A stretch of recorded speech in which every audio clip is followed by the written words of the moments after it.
Muy buenos días. Les saludo, hermanos queridos, bienvenidos a la clase de escuela dominical de la Iglesia Ciudad de Dios en Cali. Tengo el gusto de invitarlos a esta enseñanza sobre la Confesión de Fe de Londres de 1689, muy necesaria para que estemos unidos y fuertes en la doctrina. Para esta clase es indispensable que tengas en tus manos el libro de la Confesión de Fe. Este libro, si no lo tienes, vamos a darte un vínculo donde lo puedas descargar. Debes tenerlo en tu mano para poder seguir las enseñanzas. Sin más, los invito a estas enseñanzas, que el Señor edifique su iglesia y nos haga fuertes en la fe. Dios les bendiga.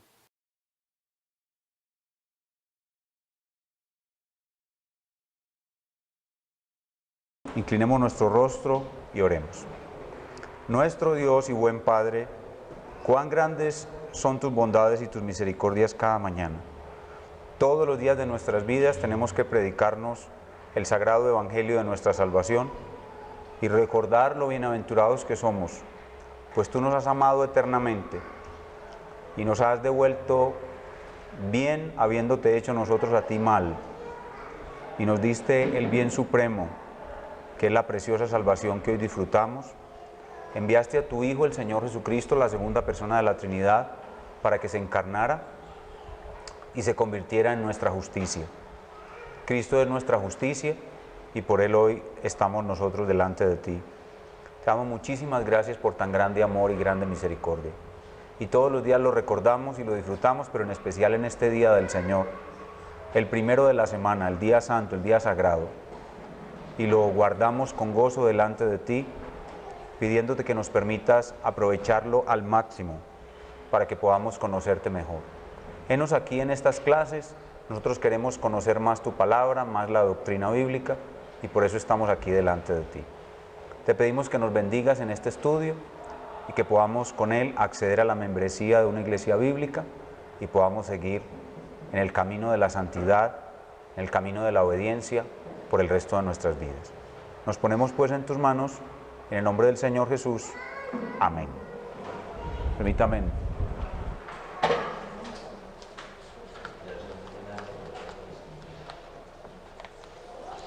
Mis gafas y mi Biblia. Muy bien. Recuerden que estamos estudiando las doctrinas fundamentales que enseña la Biblia, y cada doctrina va a ser representada por una imagen. Ustedes, al ver la imagen, son capaces de decir de qué trata esa imagen. ¿De qué trata la imagen que hay en la pantalla? Inspiración plenaria y verbal. Inspiración plenaria y verbal de la Escritura. ¿Y esta otra imagen? La grandeza y la soberanía de Dios. Ya hemos ido aprendiendo que Dios es más grande de lo que nosotros creíamos. Hemos ido descubriendo un Dios que es inconmensurable. Nosotros no lo podemos abarcar, no lo podemos comprender. Nuestra mente es finita y Él es infinito. Y lo infinito no puede ser abarcado, comprendido por lo finito. Así que ese Dios así grande, así majestuoso, nos asombra, nos maravilla. Y mucho más cuando Él ha revelado de sí mismo que Él subsiste en una forma tan extraña como es la que esta imagen representa. ¿Qué representa esta imagen? La doctrina de la Trinidad. Esas tres cosas hemos visto hasta ahora: la inspiración plenaria y verbal, la grandeza y soberanía de Dios y la doctrina de la Trinidad. ¿Y por qué hemos visto a Dios ahora así de grande, así de majestuoso? No nos va a sorprender lo que vamos a ver en el día de hoy. Vamos a ver hoy algo que surge de una manera natural de esa grandeza, de ese Dios que es un misterio, de esa esencia que es incomprensible, de esa soberanía. Surge lo que llamamos el decreto de Dios. Hoy vamos a hablar sobre el decreto de Dios. El decreto de Dios. Ese Dios que subsiste en una Trinidad siempre ha tenido un plan eterno, un plan para ejecutar Él mismo con relación a sus criaturas. Ese plan eterno que ha estado eternamente en la mente de Dios y que se ha dado a conocer a los hombres por medio de las Sagradas Escrituras, es lo que nosotros llamamos el decreto de Dios. El decreto de Dios es el plan eterno de Dios. Recuerden que en Dios no hay aprendizaje, en Dios no hay conocimiento, en Dios no hay secuencia, no hay sucesión, no hay movimiento. En Dios todo es presente, todo es completo, todo es perfecto. Y en esa subsistencia perfecta, completa, eterna, siempre ha habido un plan para sus criaturas. Y ese plan es lo que llamamos el decreto de Dios. Desde toda la eternidad, las tres personas de la Trinidad han tenido siempre un plan. Y para nosotros poder conocer ese plan, para Dios dejarnos conocer ese plan, Dios disminuye su lenguaje, baja su lenguaje al nivel humano y nos permite conocer el plan en términos de la lógica humana, del razonamiento humano. Es decir, para poder Dios hablar con la criatura, Él tiene que usar el lenguaje de la criatura. Es como un padre tratando de hablar a un bebé que apenas balbucea. La única forma de hablar a un niño que solo balbucea es con balbuceos. Así Dios, sabiendo que su plan es eterno, que su plan es infinito, que su plan está acorde con su mente, con su forma de razonar, la cual nosotros no conocemos, Dios rebaja o pone en una forma extremadamente sencilla y en términos de la mente humana que Él nos dio, los elementos de su plan para que nosotros podamos conocerlo. Así pues, Dios nos permite ver en su palabra lo que podemos llamar consejo eterno de redención. Consejo eterno de redención es que las tres personas de la Trinidad se reunieron, aunque vuelvo y repito, esto es hablar en términos humanos, porque en ellos no hay sucesión, no hay movimiento, no hay pasado, no hay presente. Pero para poder entenderlo, para poder dárnoslo a entender, la Escritura nos habla de un consejo. De un consejo, es decir, como una especie de reunión, una especie de encuentro entre las tres personas de la Trinidad, donde se produce una deliberación. Una deliberación. Y cada una de las tres personas de la Trinidad asume un papel, un rol en el plan. Y la Biblia nos deja ver que ese plan es real. El plan es real. En el plan, el Padre habla al Hijo y le da un papel. El Padre y el Hijo le dan al Espíritu Santo un papel. Y cada uno asume su papel en el plan. Usted va a hacer esto, usted va a hacer esto, usted va a hacer esto, yo voy a hacer esto. La Biblia, hablando en términos humanos, nos muestra ese plan. Nos muestra ese decreto, como un solo decreto del cual emana todo lo que sucede en la historia humana. Entonces hablamos del decreto de Dios y hablamos del consejo eterno de redención. Antes de ver los pasajes que tengo en la diapositiva, que son los pasajes que voy a mostrar acerca del decreto de Dios, quiero mostrarles un poquito en las Sagradas Escrituras acerca de ese consejo eterno de redención. Es decir, cómo la Biblia, en términos muy humanos, muy antropomórficos, nos habla de que las personas de la Trinidad hablan, dialogan. Ya vimos en la clase pasada, cuando hablábamos de la Trinidad, un pasaje tan destacado como el Salmo 110, donde David dice: dijo el Señor a mi Señor, siéntate a mi diestra hasta que te ponga a tus enemigos por estrado de sus pies. Ese diálogo ocurre al interior de las personas de la Trinidad. Y es a eso a lo que llamamos consejo eterno de redención.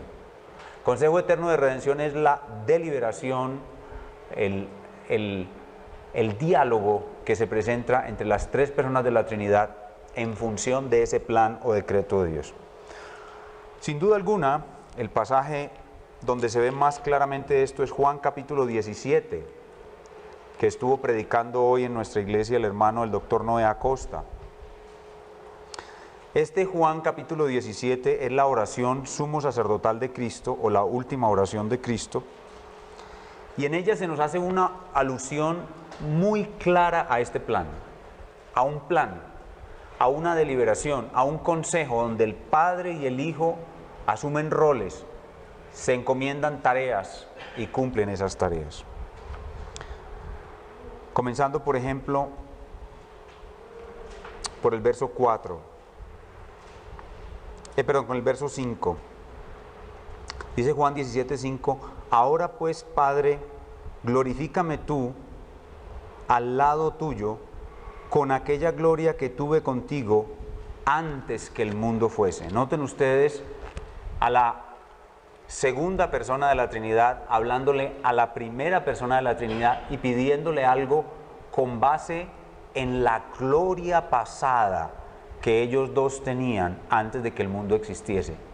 Entonces, no existía el mundo y ellos dos existían y tenían una gloria que iba a ser manifestada al mundo que pronto iba a ser creado.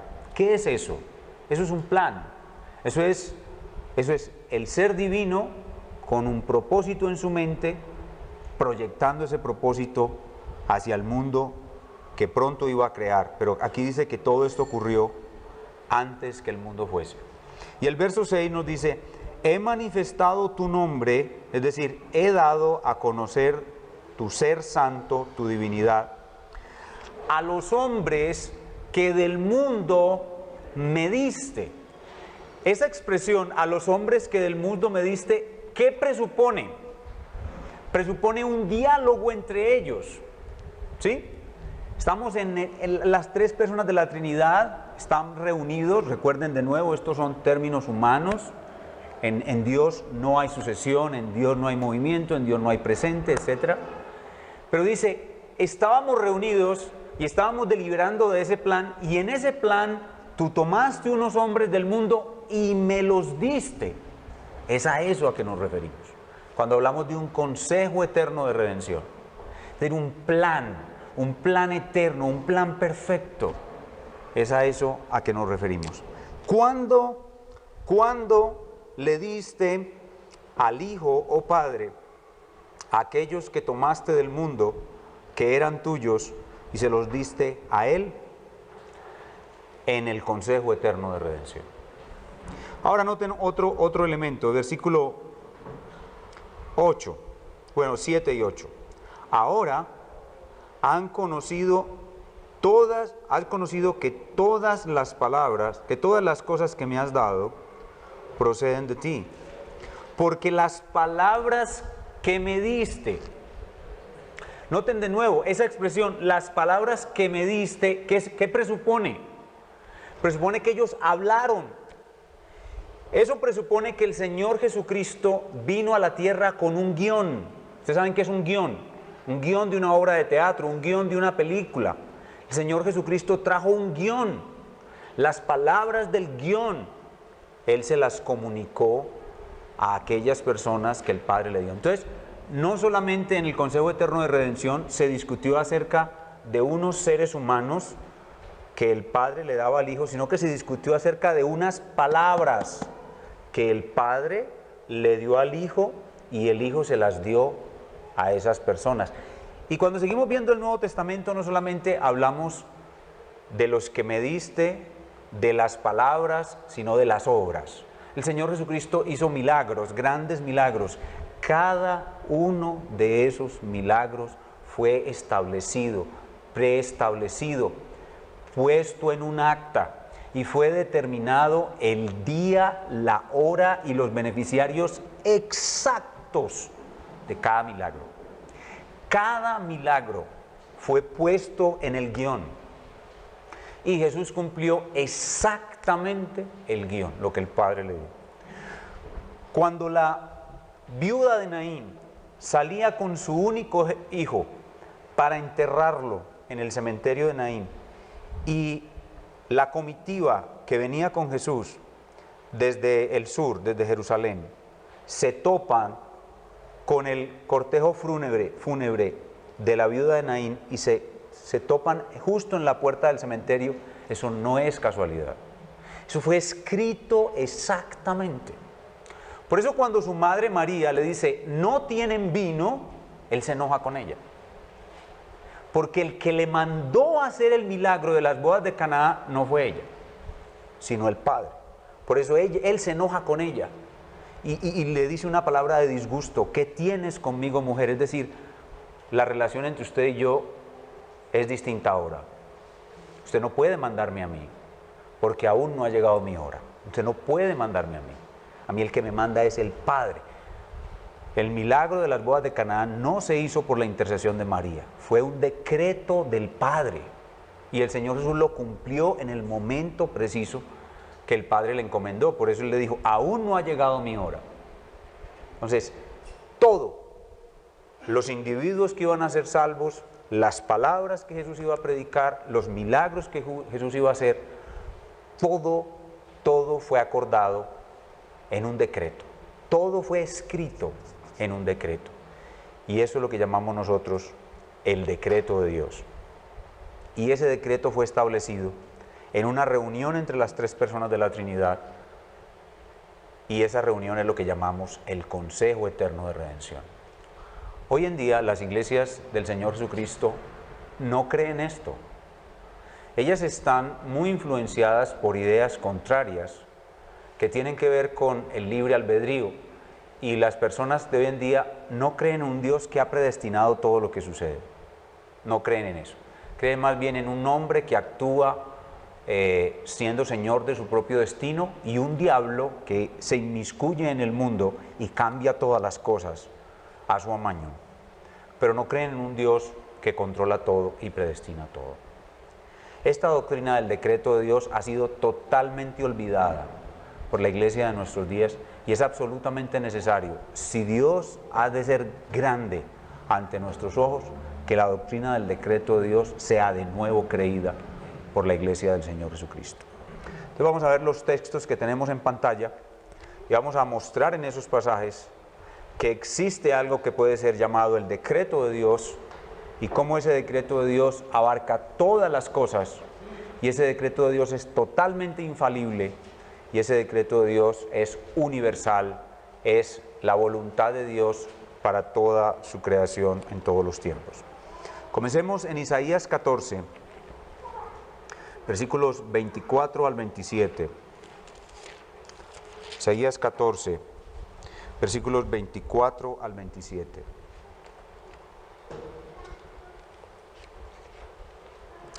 Este es el decreto de Dios contra los asirios. Noten ustedes la claridad y particularidad de las palabras de Dios en esta profecía. Y notarán allí las palabras que le dan fundamento a la doctrina del decreto de Dios. Isaías 14, 24 dice, Jehová, ya ustedes saben qué es Jehová, yo soy el que soy, el inmutable, el eterno, el que tiene autosuficiencia, subsistencia por sí mismo. Jehová de los ejércitos juró. Esa es la primera palabra que hay que considerar, la palabra juró. ¿Qué es un juramento? Algo que yo me comprometo a hacer. Yo juro, yo prometo, yo me comprometo, yo pongo mi vida en juego de que voy a hacer algo. Jehová juró, y el verbo es pasado. Juró diciendo, ciertamente, la palabra ciertamente, la palabra amén, significa, es absolutamente seguro. Palabra ciertamente significa absolutamente seguro. Se hará de la manera que lo he pensado. Oigan bien eso. Se hará de la manera que lo he pensado. ¿Qué es lo que tenemos ahí? Un curso de acción planificado, previamente establecido. Se hará como lo he planeado, se hará como lo he pensado. ¿Sí? Ahí está Dios mostrándonos que Él determina los sucesos. Y será confirmado como lo he determinado. Noten de nuevo esa palabra, lo he determinado, o sea, lo he pensado con anterioridad, lo he determinado. Ciertamente así se hará porque yo lo he jurado. Noten todas esas palabras. Comiencen a construir con esas palabras. Jurado, asegurado, pensado, determinado. ¿Qué es eso? Es un plan. Dice, que quebrantaré al asirio en mi tierra. Es decir, el rey de Asiria sería traído al territorio de Palestina y ahí sería derrotado su ejército. En mis montes lo hollaré, lo destruiré. Y su yugo, el yugo del rey de Asiria, será apartado de ellos, es decir, de Israel. Y su carga, es decir, los impuestos, la opresión que hacía el rey de Asiria sobre Israel, será quitada de su hombro, es decir, del hombro de los israelitas. Y ahora noten el versículo 26. Este es el consejo. La palabra consejo con S.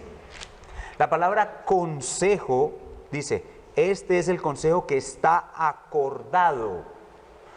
Un consejo acordado. ¿Qué es eso? ¿Qué es un consejo acordado?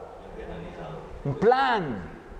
Ahora, el punto es, oigan, está hablando de consejo. Recuerden que consejo con C es un grupo de personas, pero consejo con S es una recomendación que se le da a alguna persona, ¿verdad? Bueno, la pregunta es, ¿quién le da consejo a Dios?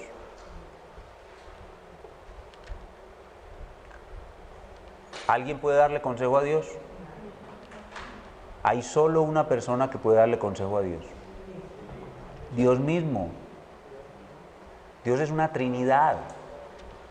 Dios es una Trinidad. Entonces, Dios establece su consejo. Es el consejo, es la reunión de tres. Y entre los tres establecen un consejo. Se aconsejan. Ojo, de nuevo, estoy hablando en términos humanos. Porque en Dios no hay movimiento, no hay sucesión, en Dios no hay deliberación. Recuerden, Dios no tiene que deliberar. Si Dios tuviera que deliberar, sería un hombre. ¿Sí? Dios no tiene que razonar como nosotros tenemos que razonar secuencialmente. Dios no. Pero esto está escrito en términos antropomórficos, es decir, balbuceando, para que el bebé pueda entender. ¿Sí? Este es el consejo que está acordado ¿sobre qué? Sobre toda la tierra. Es decir, que no solamente Dios estableció un decreto para el asirio, para el rey asirio, sino para toda la tierra. Dios tiene un consejo establecido por Él mismo, que ha determinado, que ha jurado, que ha planeado para toda la tierra. Y dice, y está la mano extendida sobre todas las naciones. Dios tiene un consejo, tiene un plan sobre todas las naciones. Porque Jehová de los ejércitos, y de nuevo aparece esta palabra, lo ha que determinado. ¿Qué es algo que se ha predeterminado o que se ha determinado previamente? ¿Qué es eso? Un plan. La diferencia cuando usted hace un plan y yo hago un plan con cuando Dios hace un plan, cuando Él hace un plan es que nosotros hacemos un plan y lo podremos llevar a cabo como queremos, quién sabe, ¿sí o no? Pero cuando Dios hace un plan, ¿lo podrá llevar a cabo como Él quiere? ¿Hay algo que impida que Dios lleve a cabo lo que Él ha planeado? No, porque Él es todo sabio, todopoderoso, todo soberano, eterno. En cambio nosotros somos ¿qué? Todo dependientes, todo torpes, todos estúpidos, todos malos. ¿Podremos nosotros llevar a cabo de manera infalible nuestro plan? No. ¿Podrá Él llevar a cabo de manera infalible su plan? Sí. En el Salmo dice, Jehová todo lo que quiso ha hecho. Jehová todo lo que quiso ha hecho, solo Él puede decir eso. Entonces, cuando hablamos de eso, es que estamos hablando del decreto de Dios. Dice, porque Jehová de los ejércitos lo ha determinado, ¿y quién lo impedirá? y su mano extendida, ¿quién la hará retroceder? Cuando Dios dijo, hágase la luz, ¿podría algo impedir que la luz viniera a existencia? Cuando Jehová Dios determinó que el rey de Asiria fuera en batalla a los campos de Israel y que allí fuera destruido de la manera como fue destruido, ¿podrá algo impedir que eso suceda? No, porque el Dios todo sabio, omnisciente, todopoderoso y todo soberano hace exactamente lo que Él decretó. Y eso es lo que llamamos el decreto de Dios. Veamos otro pasaje. Isaías 46, 9 y 10. Vamos a ver dos pasajes del Antiguo Testamento y dos del Nuevo Testamento. Isaías 46, 9 y 10.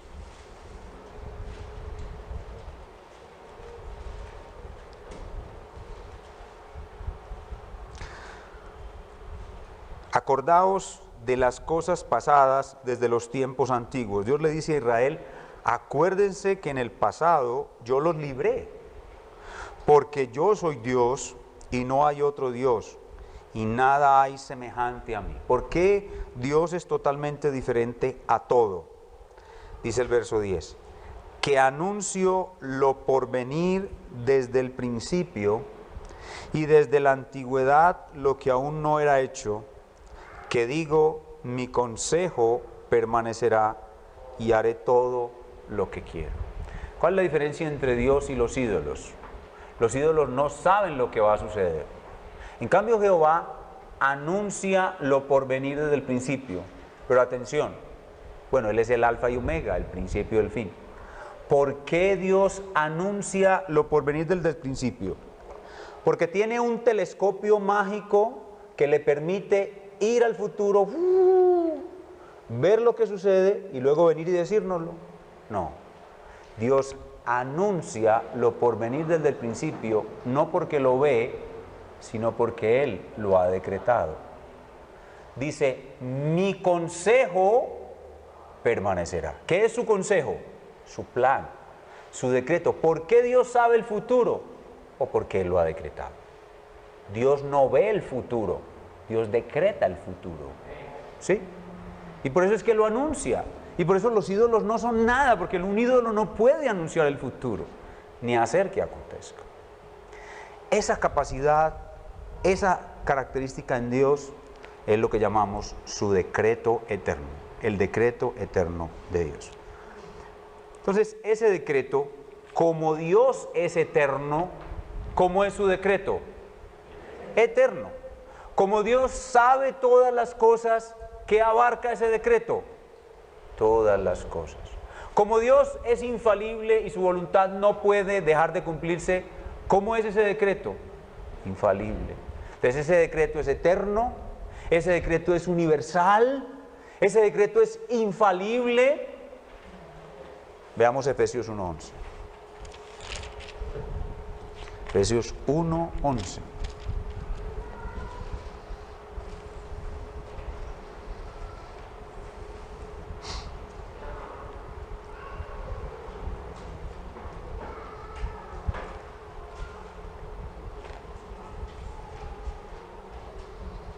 Dice, este pasaje es un pasaje supremamente profundo.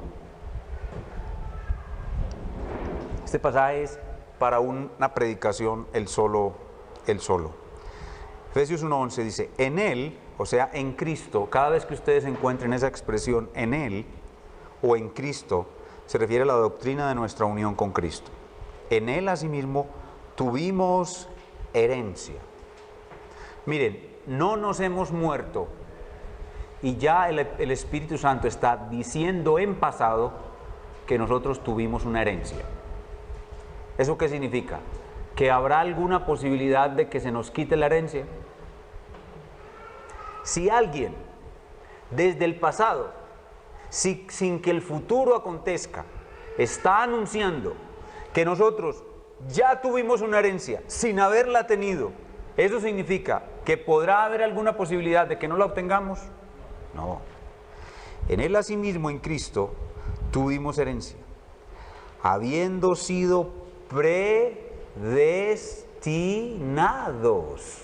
Esta palabrita una palabrita que produce rasquiña, esta palabra es una palabra pruriginosa, o sea, produce prurito, rasquiña a los cristianos del siglo XX. Porque para ellos Dios no puede predestinar nada porque todo depende del libre albedrío humano y del diablo. Si el hombre quiere y el diablo deja. Esa es la cosmovisión de los cristianos del siglo XX. Pero la palabra predestinación está clarísima, tanto en el Antiguo como en el Nuevo Testamento. Y habla de un Dios que lo hace todo según el designio de su voluntad. Dice: en él asimismo tuvimos herencia habiendo sido predestinados, hablando de individuos específicos, conforme al propósito. ¿Qué es un propósito? Ya lo dijimos, un plan. Dios tiene un plan. El propósito del que hace todas las cosas. No hay nada en el universo que esté fuera de esta expresión. Todas las cosas. Según el designio. ¿Qué es el designio? Diseño. Designio es diseño, es algo que Él pensó, es algo que Él deliberó, es algo que Él concluyó, es algo que Él decretó. De nuevo estoy hablando en términos humanos. Dios no tiene el mismo sistema de razonamiento nuestro. En Él no hay deliberación, en Él no hay concatenación o hilación de argumentos. En Él no hay la secuencia lógica de premisa mayor, premisa menor, conclusión, tal como razonamos los hombres. No, pero la Biblia lo muestra en balbuceo, para que lo podamos entender. El designio es algo que hacemos los hombres. Entonces, en terminología humana se nos dice, Dios diseñó, Dios designó, Dios estableció, Dios predeterminó y Dios fijó su voluntad y así se cumplió. Dice, el cual hace todas las cosas según el designio de su voluntad. Entonces aquí lo que tenemos es, de nuevo, en términos humanos, hablando de Dios. Dios tiene una voluntad. ¿Cuál es la voluntad de Dios? ¿Cuál es el centro? Bueno, yo eso lo mencioné de paso. Vamos a ver si alguno de ustedes lo pescó. ¿Cuál es el propósito más alto que hay en el ser de Dios? ¿Cuál es el propósito último? ¿Cuál es la voluntad última, máxima, suprema, lo que Dios más anhela hacer? Glorificarse a sí mismo. Esa es la autocentricidad de Dios que les mencioné de paso. La voluntad de Dios es su autoexaltación, su autoglorificación. Entonces, con el propósito de autoexaltarse, Dios designó, diseñó, y en ese diseño predestinó. No unas cosas, sino todas las cosas, y luego las decretó. Y conforme a su sabiduría, su poder y su toda soberanía, así se cumplirá. Y eso es lo que llamamos el decreto de Dios. Así funciona este mundo. Esa es la verdadera forma de entender el mundo. Veamos en el capítulo 3, versículo 11. 3:11. En este 3:11 vemos una declaración explícita de que el plan y el decreto de Dios son eternos. Dice 3:11, leamos desde el 10 para que tenga más sentido. Para que la multiforme sabiduría de Dios sea ahora dada a conocer por medio de la Iglesia a los principados y potestades en los lugares celestiales, conforme al propósito eterno que hizo, tiempo pasado, en Cristo Jesús nuestro Señor. Entonces, propósito eterno que hizo. ¿Qué es eso? Plan eterno. Propósito eterno que hizo. ¿Qué hizo quién? El Dios Trino, la Santísima Trinidad elaboró este plan. Entonces, de todo lo que hemos visto aquí, hasta aquí, vemos que ese Dios inconmensurable, infinito, eterno, ha tenido siempre un plan eterno. Que ese plan se elaboró en un consejo eterno de redención. Es una deliberación de las tres personas de la Trinidad. Y que ese plan es eterno. O sea, no ha habido un momento en la mente de Dios en que no esté ese plan. Ese plan es eterno. Ese plan abarca todas las cosas, es decir, es universal. El plan es eterno, el plan es universal, el plan es infalible. Es infalible, el plan no puede fallar. Y ese plan abarca todas las cosas que existen, desde la más grande hasta la más pequeña. ¿Cuál es el evento más importante en toda la historia de la humanidad? ¿Cuál es? La muerte del Señor Jesucristo. Vayan conmigo a Hechos capítulo 4. ¿Cuál es el evento más importante de la historia de la humanidad? Adelante, siéntense, hijos. No es la caída de las Torres Gemelas, ni la libertad de Francia. No es la caída del muro de Berlín, ni la democratización de la Unión Soviética. Ese no es el evento más importante de la historia de la humanidad. El evento más importante de la historia de la humanidad es la muerte del Señor Jesucristo. ¿Qué enseña la Biblia acerca de ese evento? Hechos 4:27 dice: porque verdaderamente se unieron en esta ciudad contra tu santo Hijo Jesús, a quien ungiste, Herodes y Poncio Pilato, con los gentiles y el pueblo de Israel, para hacer cuanto tu mano y tu consejo, ¿les es familiar la palabra consejo?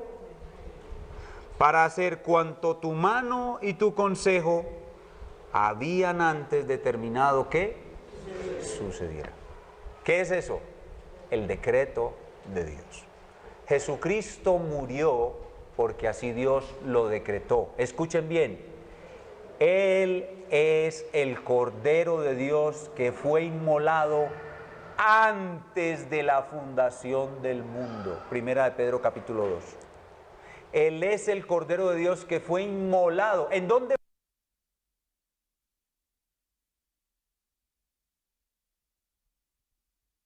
Cristo es el Cordero de Dios que fue inmolado, sacrificado antes de la fundación del mundo. ¿De qué habla eso? De un decreto eterno.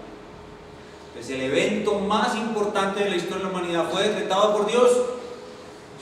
Sí. Ahora, ¿cuál puede ser el evento más insignificante en la historia de la humanidad?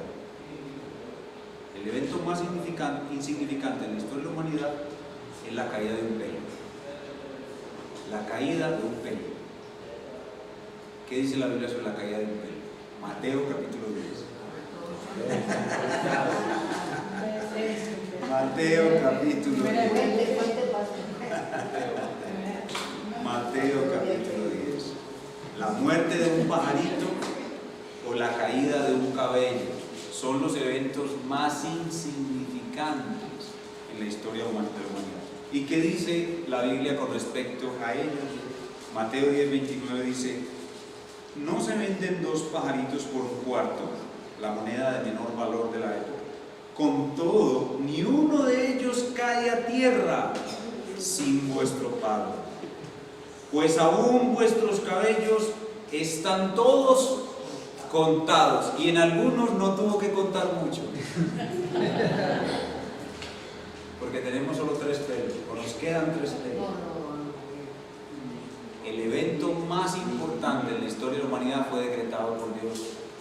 El evento más insignificante en la historia de la humanidad es también decretado. Ahora, pastor, en este mundo suceden muchas cosas malas. También las cosas malas fueron decretadas por Dios. Sí, Señor. Por ejemplo, la venta de José. ¿Qué dicen las Sagradas Escrituras sobre la venta de José? ¿Quién llevó a José a Egipto? ¿Sus hermanos o Dios? ¿Qué dice el mismo José? Génesis capítulo 50, versículo 20.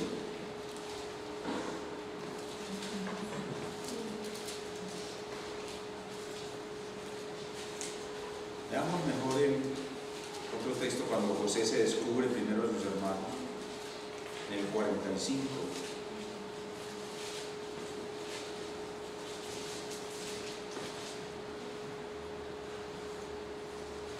...45:5 de Génesis. Génesis 45:5.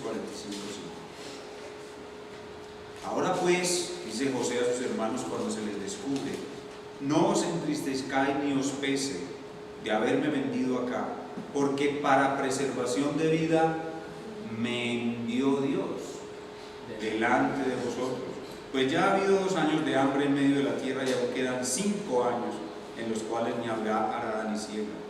Y Dios me envió delante de vosotros para preservaros posteridad sobre la tierra y para daros vida por medio de gran tribulación.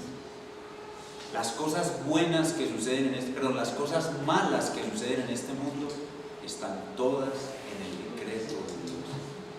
Pastor, pero ¿y si las cosas malas están, por supuesto, las buenas también? Claro que sí.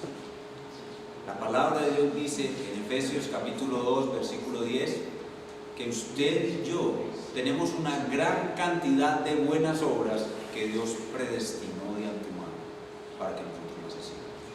Veamos ese texto, Efesios 2:10. Efesios 2:10.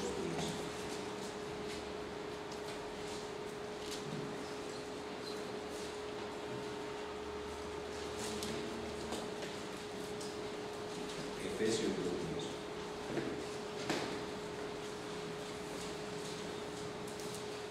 Dice,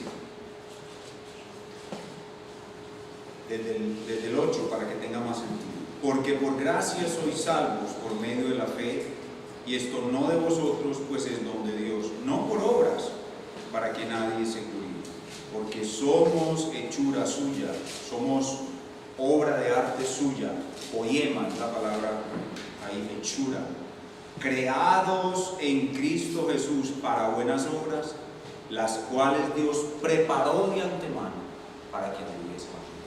Nuestras buenas obras están en el decreto de Dios. Dios decretó nuestras buenas obras. Pastor, pero ¿hasta dónde se extiende el decreto de Dios? ¿Hasta dónde Dios tiene influencia? Por ejemplo, sobre los gobernantes de la tierra. ¿Qué dice la Escritura? Que los pensamientos de los reyes están en la mano de Dios, y que Dios inclina el pensamiento de un rey a donde Él quiere. Mire, Maduro es, bueno, ojalá que no lo vean los venezolanos, Maduro es el gobernante que es porque Dios le permite ser el gobernante que es. O un rey bueno es un rey bueno porque Dios le permite ser un rey bueno. Proverbios 21:1, veamos ese lindo pasaje. Proverbios 21:1.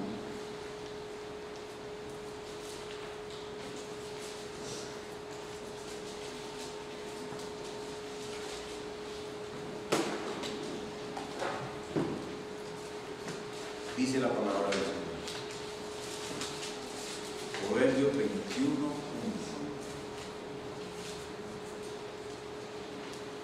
Como los repartimientos de las aguas, así está el corazón del rey en la mano de Jehová, a todo lo que quiere lo inclina. El agricultor en el Antiguo Oriente dirigía el agua, el cauce del agua que llevaba su riego con su pie. Él, con un movimiento del pie, hacía que el agua se fuera encauzando hacia la era donde él había puesto las semillas. Esa es la figura, es una figura agrícola. Y eso es lo que dice: como los repartimientos de las aguas. Es decir, así como el campesino hace que el agua se encauce hacia donde él quiere, el campesino quiere, así Dios hace que los reyes encaucen sus pensamientos y sus decisiones hacia donde Dios quiere. Pero más allá aún, no existe la suerte. El azar no existe. Dios controla todo. Aún el resultado de arrojar un dado viene de Dios. Viene de Dios. Proverbios 16:33.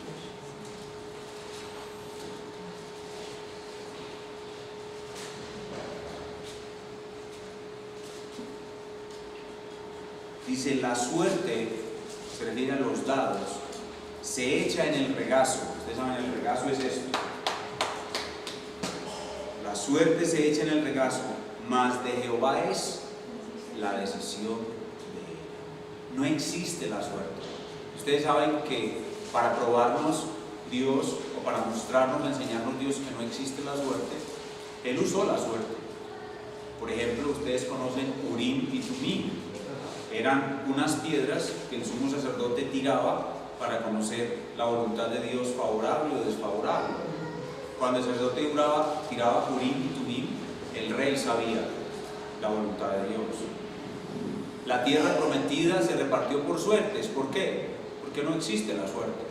Pero para mostrarnos que Dios controla la suerte. Dios puso a Efraín en el lugar donde quiso poner a Efraín, a Benjamín donde quiso poner Benjamín. Dios pudo haber dado el mapa, así como le dio a Moisés el diseño del tabernáculo, pudo haber dado un mapa de Malestín y mire, Moisés, mira, por aquí va a estar el territorio de Efraín, de Manasés, de Zabulón. Pero no digo, háganlo por suertes. Sencillamente, yo estoy lo mismo en el mapa que en la suerte. El 12º apóstol, el reemplazo de Judas, se escogió por suerte. ¿Por qué? Porque Dios dijo, Cristo no pudo haber dicho desde el cielo ahí cuando estaban reunidos, hey, pone a Matías. No pudo haber eso. Háganlo a la suerte. ¿Por qué? Porque yo estoy igual en la suerte. No existe la suerte.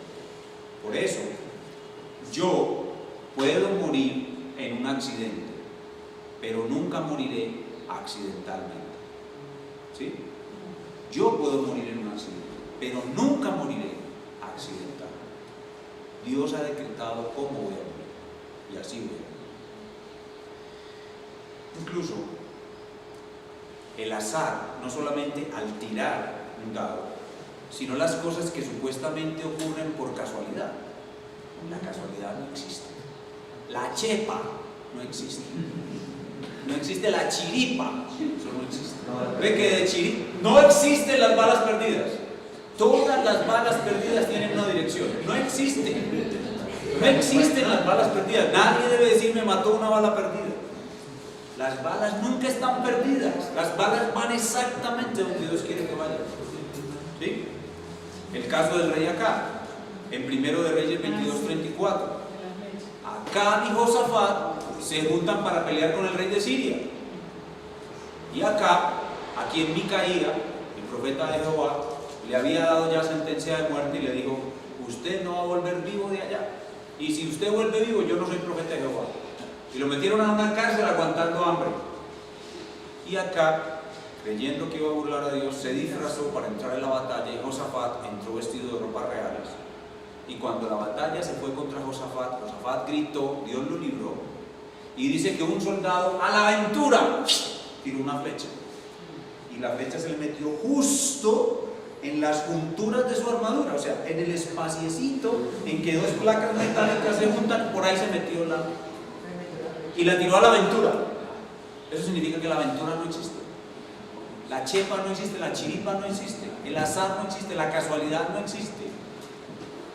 Existe la providencia de Dios, es decir, Dios anticipadamente lo decretó. Hermanos, eso es el decreto de Dios. Ahora, los cristianos de todas las épocas pasadas han creído esto. Los cristianos del tiempo presente, limitan la voluntad de Dios al libre albedrío humano. Ya estaremos en otras clases desarrollando más el tema del libre albedrío del diablo. Es si el libre albedrío humano quiere y si el diablo deja. Eso es un Dios muy pequeño. El Dios de la Biblia no es así. El Dios de la Biblia ha decretado libre e inalterablemente todo lo que sucede sobre la faz de la tierra, desde lo más grande hasta lo más pequeño. Y lo que Él ha decretado en su plan perfecto se cumple. Los credos antiguos de la Iglesia han retenido esta enseñanza sobre el decreto de Dios. La Confesión de Fe de la Iglesia Bautista Reformada, que es la Confesión de Fe de Lourdes de 1689, lo declara de esta manera. Dios, desde la eternidad, por el sabio y santo consejo de su voluntad, ha decretado en sí mismo ¿Recuerdan lo que dije ahora del Consejo Eterno de Redención? En sí mismo. Como Él es trino, ¿qué es lo que hay ahí? Un consejo, una deliberación. Dios ha decretado en sí mismo, libre, o sea, no hubo nada que condicionar el decreto de Dios, e inalterablemente, es decir, lo que Dios decretó sucederá inalterablemente.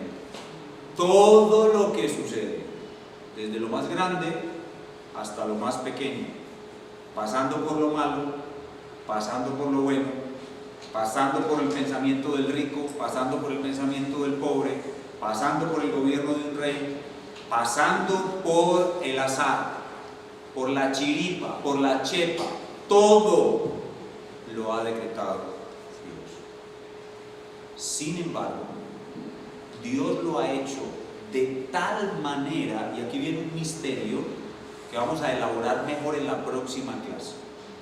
Dios lo ha hecho de tal manera que Él no le quita al hombre su libertad para actuar, ni es el autor del pecado que el hombre comete.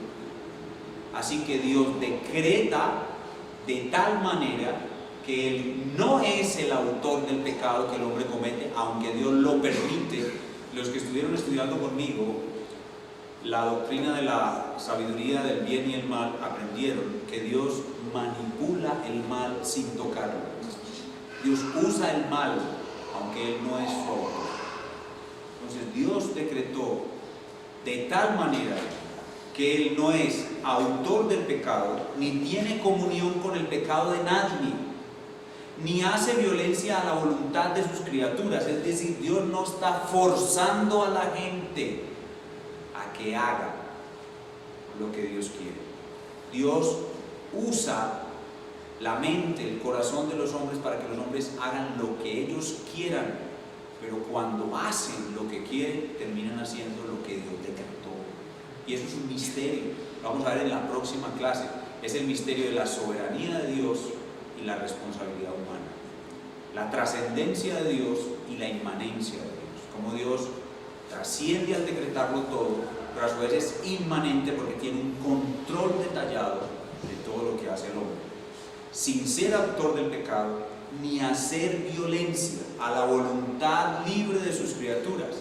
No quita la libertad ni contingencia, es decir, lo que puede suceder o no puede suceder de las causas secundarias, es decir, de las personas o elementos que participan en los hechos, sino que más bien las establece. Dios no quita la libertad de los agentes secundarios, sino que los dirige y los establece para que esos agentes secundarios hagan lo que ellos quieran. Sin embargo, al hacer lo que ellos quieren, hacen exactamente lo que Dios decretó.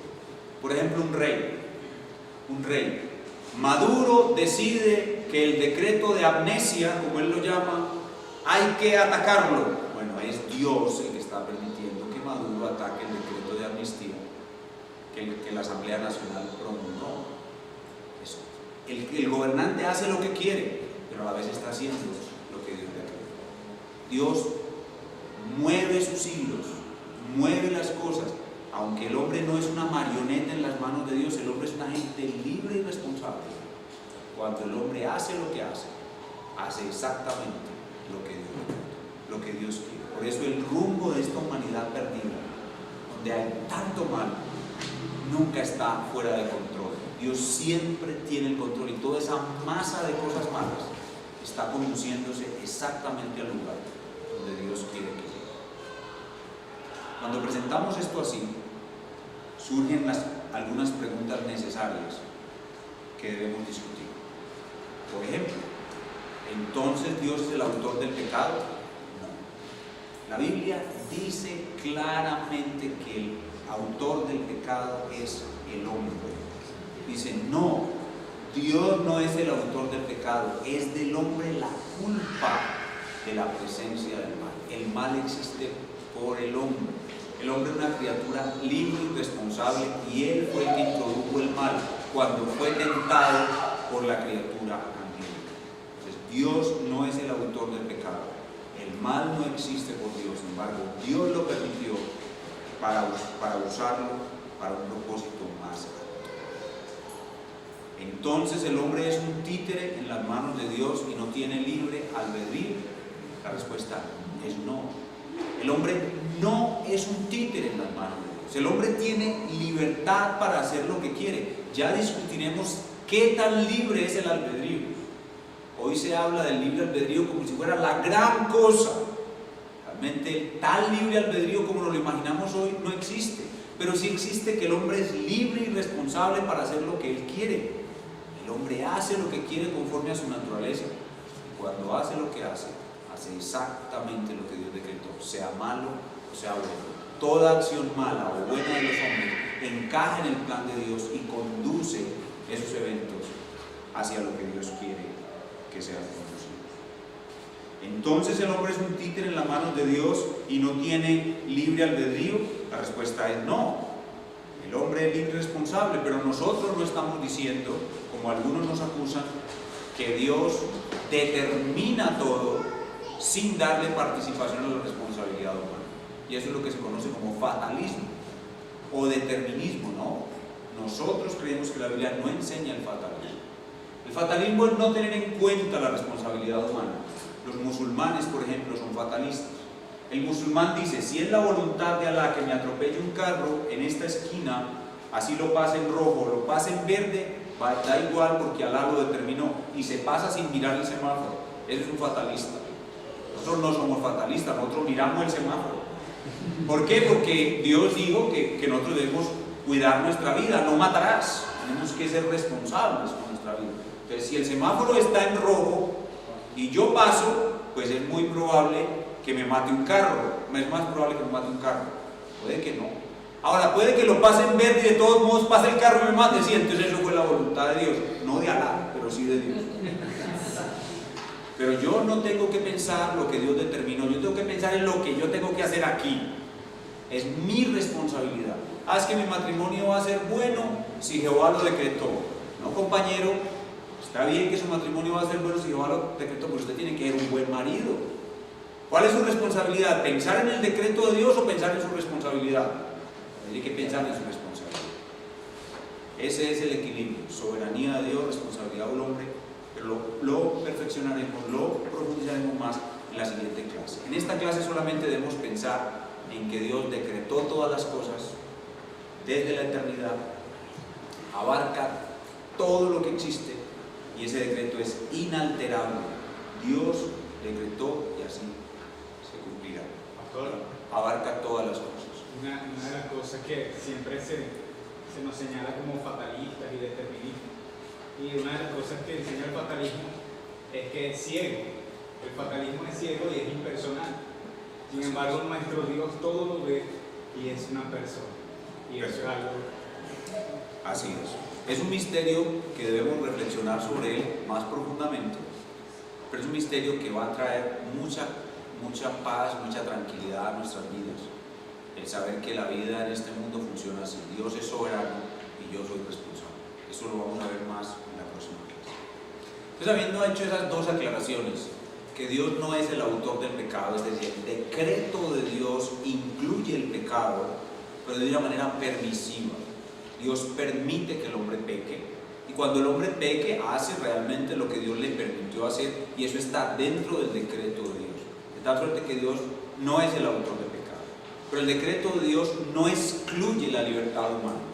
El decreto de Dios incluye la libertad humana y el hombre es libre de hacer lo que quiere, pero cuando el hombre hace lo que quiere, hace exactamente lo que Dios quería que hiciera. ¿Por qué? Porque Dios está controlando su corazón, Dios sabe cómo reacciona el hombre.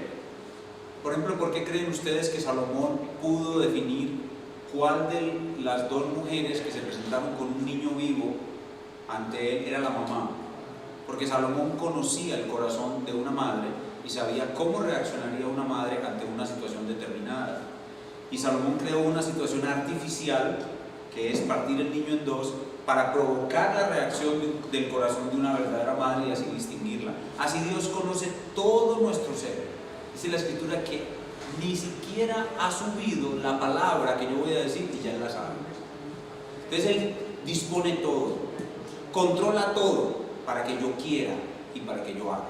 Y cuando yo quiero y hago lo que Él quiso. Aunque yo soy responsable, Si hice lo bueno, Él me recompensará porque fui yo quien lo hice, aunque Él lo decretó que lo hiciera. Y si es malo, Él me castigará porque yo fui quien lo hice, aunque Él decretó que así lo hiciera. Es misterioso, es complejo, pero es profundo y nos ayuda a entender mucho mejor el mundo en que vivimos y la Biblia que estudiamos.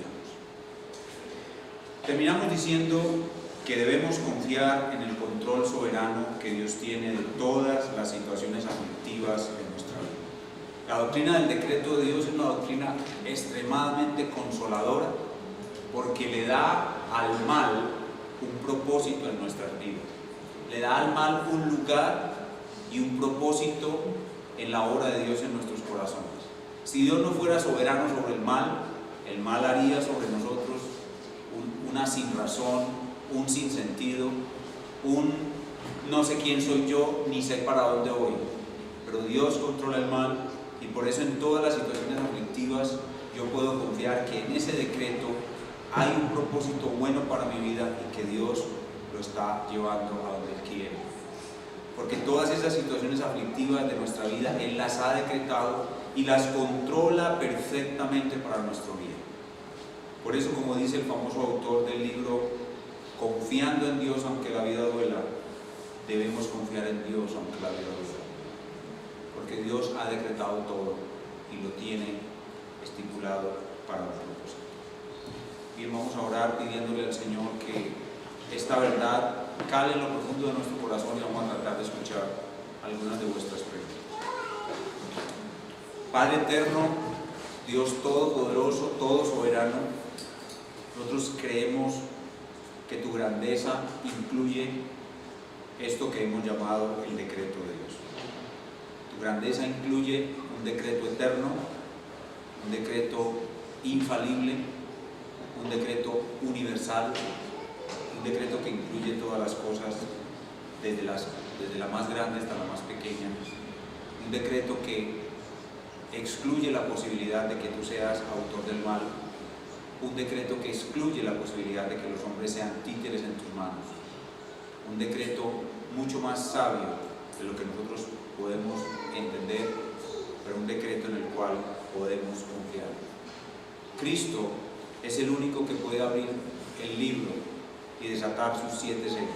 Solo Él conoce tu decreto perfectamente y Él ahora está haciendo que todas esas cosas de tu decreto ocurran a nuestro favor, porque a Él se le ha dado potestad sobre el cielo y la tierra y Él gobierna el universo conforme a tu decreto.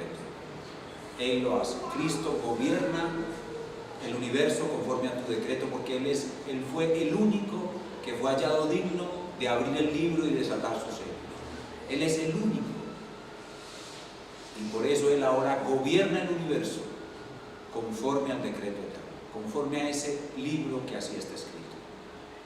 Gracias te damos, Señor, porque nosotros tenemos a la vista ese decreto en los 66 libros de la Biblia y podemos confiar que con base en lo que allí está escrito en tu palabra, cada evento de nuestra vida tendrá un propósito determinado y un buen final para cada uno de los que somos tus hijos que estamos en tu palabra. Gracias por ayudarnos a pensar de manera grandiosa de ti y a extender nuestra admiración a ti con base en el decreto eterno tuyo que está claramente en tu palabra. Aliméntanos pues con esta preciosa palabra y fortalece nuestra confianza en ti. Te lo pedimos en el nombre del Señor Jesucristo. Amén. Bueno, pregunta.